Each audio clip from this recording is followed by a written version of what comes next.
غزني ولایت کې د 4 پاکستانیانو په ګډون 18 طالبان ترهګر وژل شوي دي.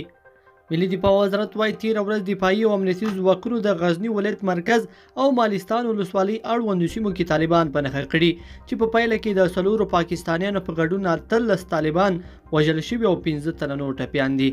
همداراز د دښمن یوه اندازه وسلې او مهمات هم له منځه وړل شوي دي.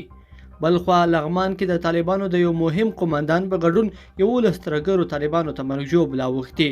تېره ورځ دفاعي او امنیتي ځواکونو د هوایي قواو په ملاتړ د لغمان ولایت الیشنګ ولسوالۍ ګړپۍ رهین او ګمپس سیمه کې الینګار ولسوالۍ کوخي سیمه کې ترهګر طالبان په نښه کړي دي چې په پایله کې 3 طالبان وژل شوي او د یو مهم قومندان په ګډون 8 تنه نور ټپیان شوي دي. همداراز د دښمن یوه اندازه او وسپکې او درنې وسلې او مهمات هم له منځه وړل شوي دي. بلخوا په سرپل کې هم 18 ترهګر طالبان وژل شوي دي.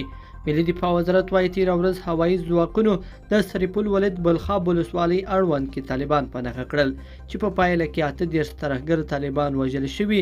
همداراز د دښمن یو موټر 10 موټرسایکلونه یوه اندازه وسلې مهمات او تجهیزات هم له منځه وړل شوي دي. لیدونکو په دې هیله چې دا مطلب به مو تر پایه لیدلی وي. که مو دغه ویډیو خوښه شوې ویډیو لایک کړئ او چینل سبسکرایب کړئ. تر بیا ښه وخت.